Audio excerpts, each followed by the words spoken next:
నమస్తే friends, welcome back. ఈరోజు మన కిచెన్లో అయితే హోటల్ స్టైల్ సాంబార్ అండి. మనం సాంబార్ ఎలా చేయాలన్నా స్టెప్ బై స్టెప్ అయితే చెప్తానండి. ఈ సాంబార్ ఇడ్లీ, వడ, అన్నం, పొంగలి దేంతో తిన్నా అద్భుతమైన రుచి వస్తుంది. ఈ వీడియోలో పప్పు ఉడికించే విధానము, అలాగే చివరిలో చెప్పే టిప్స్ మీ పాటిస్తే సాంబార్ కూడా హోటల్లో చేసేంత రుచిగా ఉంటుంది. ఇక్కడైతే నేను కుక్కర్లో అయితే పప్పుని తీసుకుంటున్నానండి. 3/4 కప్పు కందిపప్పు అయితే తీసుకున్నాను. అలా 2 టైమ్స్ వాష్ చేసుకున్న తర్వాత ఇక్కడ పసుపు వేసుకుంటున్నాను. పసుపు అలాగే కొద్దిగా సాల్ట్, పప్పుకు సరిపడా వాటర్ అయితే వేసుకుంటున్నాను. అలాగే ఒక చుక్క అయితే ఆయిల్ వేసుకోవాలండి, మనం పొంగకుండా ఉండేదందుకు.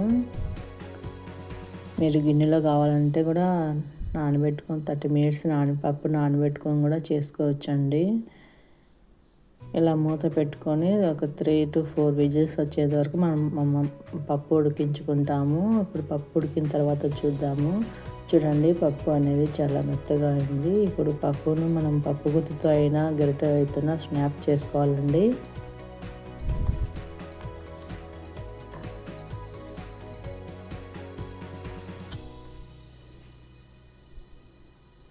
వీడియో చూస్తున్న ప్రతి ఒక్కరూ లైక్ చేయండి. స్కిప్ చేయకుండా వీడియోని పూర్తిగా చూసేంత వరకు సహకరించండి. ఇలా పప్పు మెత్తగా ఉడకాలి, అప్పుడే మనకు సాంబార్ టేస్ట్ అనేది రుచిగా వస్తుంది. ఉడికిన తర్వాత నెక్స్ట్ మనం వెజిటేబుల్స్ ఏమేమి కావాలో చూద్దామండి. ఇక్కడ వచ్చేసి నేను దోసకాయ తీసుకుంటున్నాను. మీకు కావాలంటే సొరకాయ అండి, అదే అండి ఆనపకాయ తీసుకోవచ్చు. అలాగే మునక్కాయలు, టమోటా, చింతపండు, ఆనియన్స్, మిర్చి, దొండకాయ, బెండకాయ, ఇలా మీకు నచ్చిన కూరగాయలన్నీ కూడా వేసుకోవచ్చు. నేను మళ్ళీ ఇవి ఉడికించుకోవడానికి అయితే నేను మళ్ళీ కుక్కర్ అయితే పెట్టుకున్నానని. మీరు కావాలంటే గిన్నెలో కూడా ఉడికించుకోవచ్చు. తొందరగా ప్రాసెస్ కావాలంటే కూడా మనం కుక్కర్లో ఉడికించుకోవచ్చు. అదేంటి కుక్కర్లో ఉడికితే తొందరగా మెత్తగా అవుతాయి అనుకోవచ్చు. మనం ఒక విజిల్ వచ్చేంత వరకు ఉడికించుకుంటాం కాబట్టి ఇప్పుడు ఆయిల్ వేసుకొని దాంట్లో పోపు దినుసులు, ఎండుమిర్చి, 3-4 వెల్లుల్లి వేసుకొని కరివేపాకు, ఇంత లైట్గా ఇంగువ వేసుకోవాలండి.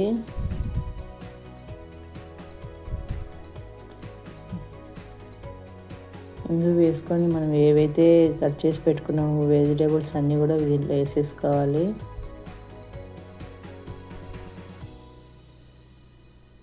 చూడండి,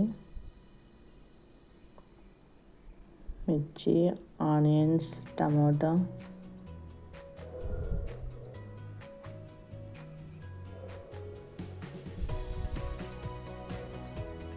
అలాగే మునక్కాడలు, దోసకాయ, మీకు కావాలంటే వేరే అన్ని వెజిటేబుల్స్ వేసుకోవచ్చండి మీకు నచ్చితే.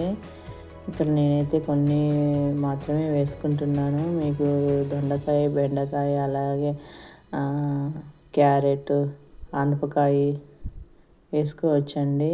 ఆనపకాయ అంటే కొంతమంది తెలియదండి, అదే అండి ఆనపకాయ అంటే సొరకాయ అన్నమాట. ఇక్కడ ఉప్పు వేసుకుంటున్నాను. ఉప్పు వేసుకొని తగినంత కారం వేసుకోవాలండి.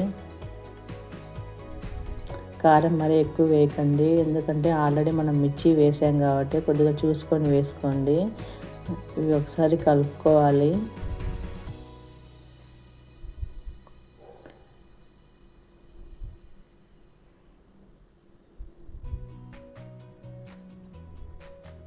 ఇలా కలుపుకున్న తర్వాత మనం ఇక్కడైతే ఒక పావు లీటర్ వాటర్ అయితే వేసుకోవాలండి.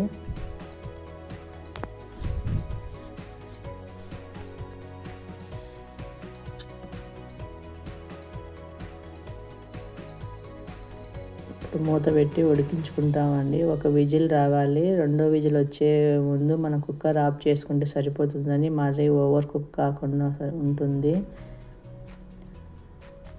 గాలిపోయిన తర్వాత చూడండి, మనకు ముక్కలు అనేది చాలా అంటే చాలా మెత్తగా ఉడికిపోయాయి. ఒకసారి చూపిస్తా.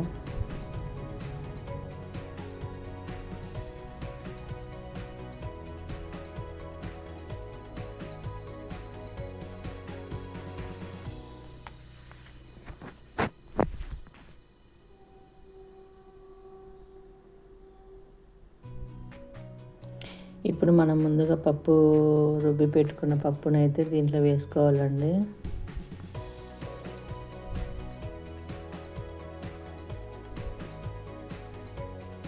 దీంట్లోనే కొన్ని వాటర్ వేసుకొని అవి కూడా వేసేసుకోండి.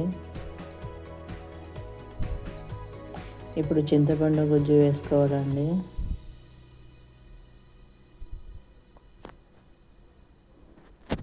ఇలా 10 నిమిషాలు మరిగించండి. మీకు తగినన్ని వాటర్ చూసుకొని వేసుకోండి.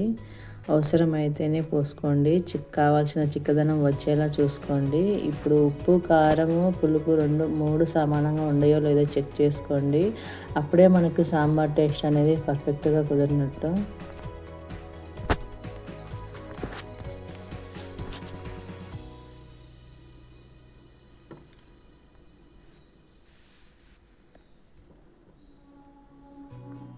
ఇప్పుడు సాంబార్ పొడి మీ ఇంట్లో తయారు చేసుకునే సాంబార్ పొడి కానీ లేదంటే బయట దొరికే ప్యాకెట్ అయినా సరే సాంబార్ పొడి అయితే వాడుకోవచ్చు. నేను ఇక్కడైతే MTR సాంబార్ పొడి అయితే వాడుతున్నాను.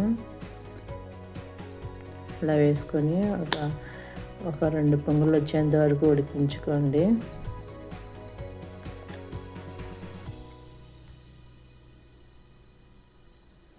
అంతేనండి, చివరిలో కొత్తిమీర వేసేసుకుంటే సరిపోతుంది.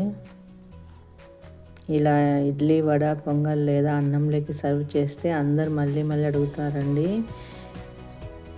నా రెసిపీ కనుక మీకు నచ్చినట్లయితే వీడియోకి లైక్ చేయండి, షేర్ చేయండి. ఇంకా ఇలాంటి రుచికరమైన వంటల కోసం మన ఛానల్ సబ్స్క్రైబ్ చేసి బెల్ ఐకాన్ను ప్రెస్ చేయడం మర్చిపోవద్దండి. అలాగే మీకు ఈ రెసిపీ ఎలా వచ్చిందో కామెంట్ బాక్స్లో కామెంట్ చేయండి, షేర్ చేయండి, సబ్స్క్రైబ్ చేసుకోండి. Thank you.